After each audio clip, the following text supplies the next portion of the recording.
Welcome back, brother.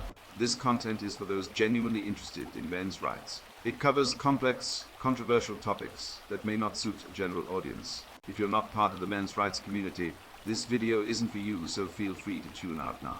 I'm Conrad Riker, a writer and advocate for fairness, dignity, and respect for men. This movement isn't about division, but addressing systemic injustices in divorce, family law, and societal expectations. Inspired by hard-working men unfairly stripped of their rights, I write for balance and justice. Together, we can change the narrative. Please like and subscribe if you appreciate this video, as it will help get the word out to those who need it. Thank you. Please relax and enjoy. This is an excerpt from British Humour, a comprehensive guide.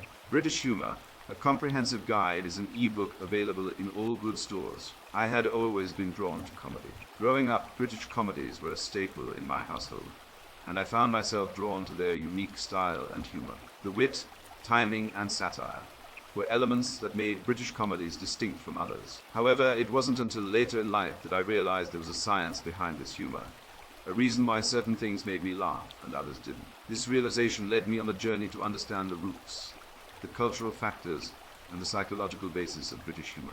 Throughout my exploration, I found that understanding British humour is not just about laughing at jokes. It's about understanding a culture, its history, its language, and its societal norms. It's about recognizing irony and satire, understanding the importance of timing, and appreciating the courage it takes to use humor to comment on societal issues. I wrote this book for those who are intrigued by British comedy, those who wish to understand why they find certain things funny, and those who are curious about the cultural and historical factors that have shaped British film art. It's for those who appreciate wit, those who enjoy satire, and those who are not afraid to delve into the darker aspects of humor. This book is not for everyone. It's not for those who do not appreciate British humor, those who do not enjoy wit and satire, and those who are not curious about the cultural aspects of comedy. If you are one such person, it's okay. There are plenty of other hobbies to pursue. This book is not for you.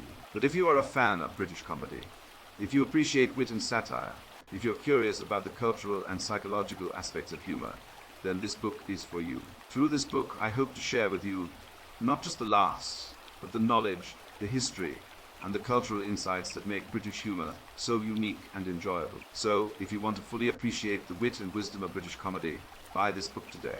It's a must-read for any comedy enthusiast or anyone interested in understanding the British sense of humor. Great for search engine optimization, memorable, easy to read, and impactful. You won't be disappointed. With the introduction completed, we are jumping to an extract from the book. When we talk about the evolution of British comedy, it's essential to start from the beginning. The birth of British humour can trace back to the Middle Ages, with jesters and minstrels providing entertainment in royal courts. These jesters often incorporated slapstick routines into their acts, physical comedy that's still prevalent in modern humour. As we jump forward in time, the Elizabethan era brought about the rise of the commedia dell'arte, an improvisational theatre form originating in Italy. This style made its way to Britain, where it blended with local traditions to form a unique brand of comedy.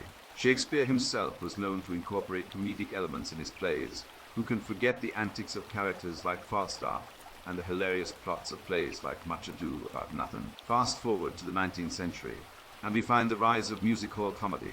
This was a form of theatrical entertainment that involved a variety of acts, including comedians. Chaplin, one of the most iconic figures in silent film, started his career as a music hall performer. His unique brand of physical comedy left a significant impact on the world of humor. In the 20th century, British comedy continued to evolve with the advent of radio and television.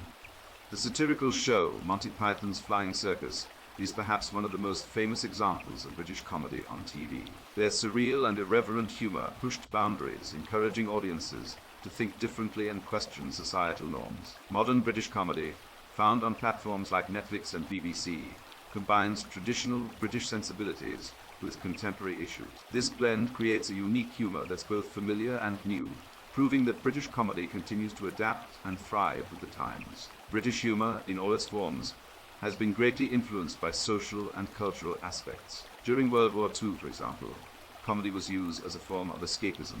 It helped people cope with the hardships of war and provided a light-hearted outlet for dealing with the stresses of do-it-yourself life. In the post-war era, with the rise of the welfare state and social mobility, comedy began reflecting these changes. Working-class comedians like Harry Seckham and Spike Milligan started gaining popularity, their humor resonating with the everyday experiences of the common man. In more recent times, the multiculturalism of Britain has influenced comedy. Comedians from diverse backgrounds, such as Russell Kane and Amy Ananga, bring their unique perspectives to the table. Their humor often touches on topics like race, immigration, and cultural differences, providing commentary on these relevant social issues, from the jester's antics in the Middle Ages to the satirical wit of Monty Python. British comedy has always been a reflection of its time. Despite the changes across centuries, one thing remains constant: its ability to make us laugh, think, and sometimes even see the world through a different lens. Remember, humor is subjective. What makes one person laugh might leave another scratching their head. But that's the beauty of it. Comedy's diversity means there's something for everyone. Whether you prefer the physical comedy of Chaplin, the satirical wit of Monty Python, or the observational humor of contemporary comedians, British comedy has it all, and its evolution, shaped by cultural and social contexts, tells us more than just the history of comedy. It offers a unique insight into society and its changes throughout the years. In the end, British comedy is not just about making people laugh. It's about making sense of the world, questioning norms, and sometimes even changing perceptions. And isn't that what good comedy should do? Thank you for listening. Thank you for your interest in British humor, a comprehensive guide available in all good bookstores. Please like and subscribe. Thank you and God bless.